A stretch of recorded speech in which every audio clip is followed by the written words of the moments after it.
요즘은 이탈리아어 현지 매체들의 속김민재 선수에 대한 이야기가 계속해서 나오고 이쪽 김민재 선수의 활약에 대해서 이탈리아 언론들에서는 놀라움과 함께 칭찬을 이어가고 있는 것인데요. 정말로 놀라운 일이 아닐 수 없습니다. 김민재 선수가 너 플레이어 속 겨우 유속 경기를 뛰었을 뿐인데 그 누구도 클립 알렐 그리움에 대한 이야기를 하고 있지 않죠. 그만큼 김민재 선수는 쿨리발리라는 어마어마한 빅플레이어의 공박을 외우게 된 것이고요. 김민재 선수의 능력, 과잠 재력이 어느 정도였는지 증명하는 일이기도 했습니다. 사실 많은 팬분들이 김민재는 빅리그 입감이 나는 이야기를 했었고 저 역시도 그렇게 생각을 했었는데요. 하지만 이렇게까지 하루아침이라고 표현할 만한 짧은 기간에 완벽 적응할 것이라고는 전혀 예측하지 못했죠. 나폴리 칼튀어 라이브에서도 11일자 보도 를 통해서 김민재 가클립 발리의 공백을 완전히 배우고 있다는 소식을 전하죠. 나폴리 칼치어 라이브에서는 스팔레트 감독이 마침내 쿨리 발레를 입고 있다면서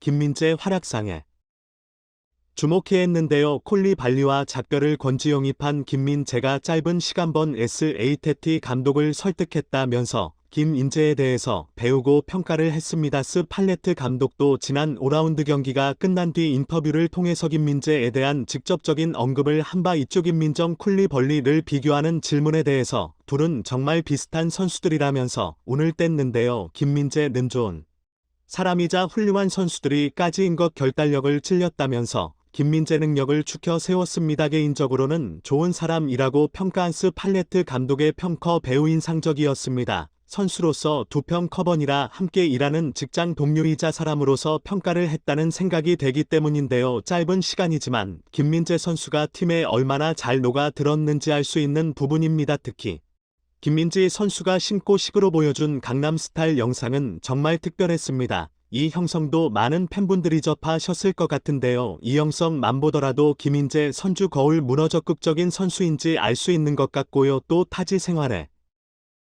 얼마나 잘 적응할 수 있는 성격을 가졌는지 단편적으로 보는 영상이라는 생각이 됩니다. 진짜로 편할 거라 졌을 때 그렇게 갑자기 꽃 오라고 춤을 춘다는 것은 쉽지 않은 일이죠. 그리고 이런 적응력이야말로 선수로 성공하기 위한 가장 중요한 능력 등이 하나라는 생각이 듭니다. 종종 일퍼서 선수들 같은 경우 인터뷰를 통해서 해외 생활의 어려움을 토로하고는 하는데요. 특히 기술적인 부분이나 체력적인 부분의 어려움보다 또 현지 생활같이 문화에 적응을 하는데 굉장히 큰 어려움을 겪었다고 이야기를 합니다. 그만큼 그 경기가 빡세 고안이고를 떠나서 새로운 환경과 문화에 적응하는 것이 얼마나 어려운 일인지 실감나게 하는데요. 하지만 김민재 선수 같은 경우 중국에 있을 때도 또 특히 했을 때도 진짜로 흔들림이 없는 선수였습니다. 어떤 일이 있던 어떤 경기를 뛰던 변함없이 일정 수준 이상의 기량을 보여줬죠. 그리고 이탈리아라는 거대한 무대에 와서도 곧바로 적응하는 것을 보면 새삼 더 대단해 보입니다. 챔수다 비전도 걸 균형 늘상 띄움 더 무대처럼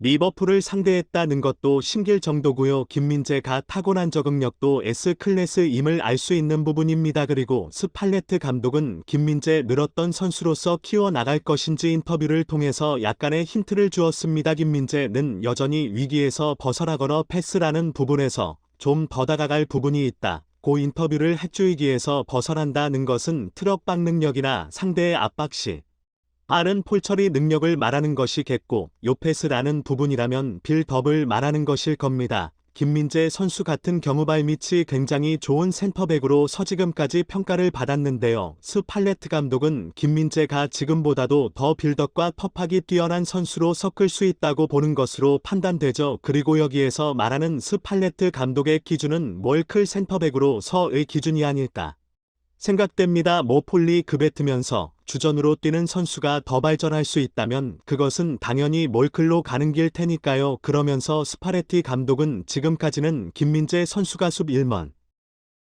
치중하는데 익숙해 있기 때문에 그렇다고 말했는데요. 김민재는 수적 우위를 점할 수 있도록 만드는 스피드와 기술을 가지고 있다면서 앞으로 어떻게 키울지 힌트를 짤죠. 한마디로 김민재를 볼 플라잉 센터백으로 성장시키겠다는 뜻입니다. 볼 플레잉 센터백이라는 것은 말 그대로 뽀뽀를 가지고 잘 다룰 수 있는 선수들을 말하는데요. 실제로 김민재 선수 같은 경우 내체 전에서는 무려 121번의 터치를 가져가면서 100여 번의 패스를 시도 있었습니다. 물론 상대가 약팀이 없기 때문에 이런 폴토트가 가능한 부분이긴 한데요. 어쨌거나 후방에서 대부분의 빌드업들에 김인대가 처리하면서 나폴리의 빌드업 10초를 만들었다고 할 수 있습니다. 그리고 이런 약침거 경기 외에도 대부분의 계속 김민재 선수는 볼 줄기를 만들고 공격 작업에 첨하는 모습들이 발견됩니다. 이 부분은 분명 스팔레트 감독의 지시가 있었기 때문에 수호하고 있는 역할이라고 볼 수 있는데요. 짧은 패스들은 물론이거니와 뜻대로 낮고 빠르게 깔리는 긴 패스를 통해서 이선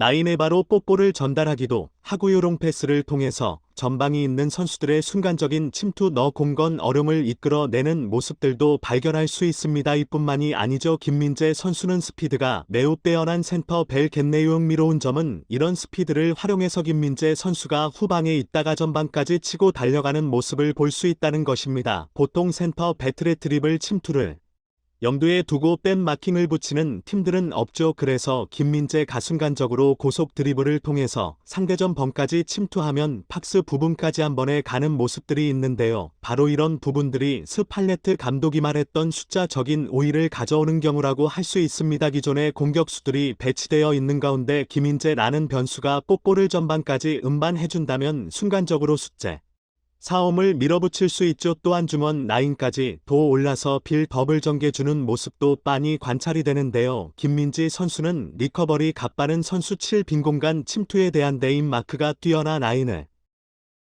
올리더라도 리스크가 최소화됩니다. 꼭 여루 출벌이 되어서 상대 역습이 터져나오는 상황이 되더라도 김인전은 바로 스피드를 활용해 커버가 가능하니까요. 개인적으로는 스팔레티 감독이 말한 김민재의 발전성이 너무나도 궁금한 및 지금보다 더 발밑이 좋아진다면 정말로 김민재 선수는 아주 또 꿈클러스터의 선수로 분류가 될 수밖에 없죠. 피지컬과 스피드를 다 갖추고 있는데